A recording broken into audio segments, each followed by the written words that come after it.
आप भी कमाल के लोग हैं। मैं तो मिलने आया था अपने लोकसभा के सांसदों से, राज्यसभा के सांसदों से और तमाम अपने साथियों से। मैं बैठा नहीं लोकसभा में कि लाइन चलने लगी ब्रेकिंग न्यूज़ कि उत्तर प्रदेश के मुख्यमंत्री प्रधानमंत्री से मिलने आए हैं। आप लोग भी कलयुग के संजय हैं और आपकी सच्चाई इतनी निकली कि सेंट्रल हॉल में जब मैं खड़ा था तो प्रधानमंत्री जी से मुलाकात हुई। मुलाकात भी हुई और आपको पता है कि मैं क्या पक्ष रखता हूँ। देश और पूरा का पूरा देश उसमें शामिल है। कहीं न कहीं उनको हर आम नागरिक को चिंता है। बड़ी संख्या में लोग लाइन में भी हैं जिनको तकलीफ है। समय समय पर मैंने पत्र लिखे हैं प्रधानमंत्री जी को। और आपको याद होगा, क्योंकि आप पे जो चीज़ चली जाए वो हमेशा के लिए डॉक्यूमेंट हो गई।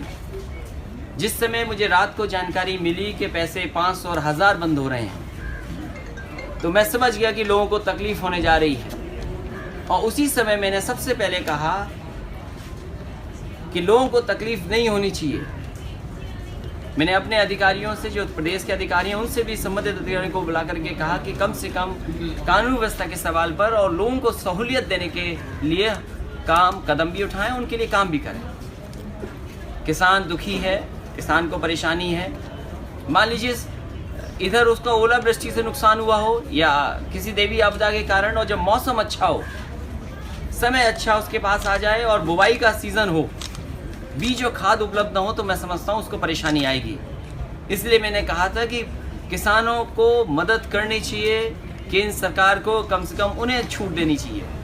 हालांकि कल तक कोऑपरेटिव बैंक को लेकर के चिंता थी, अब कोऑपरेटिव बैंक को सहूलियत मिली है। लेकिन कोऑपरेटिव बैंक कहाँ है, कब पैसा पहुँचेगा वहाँ पर?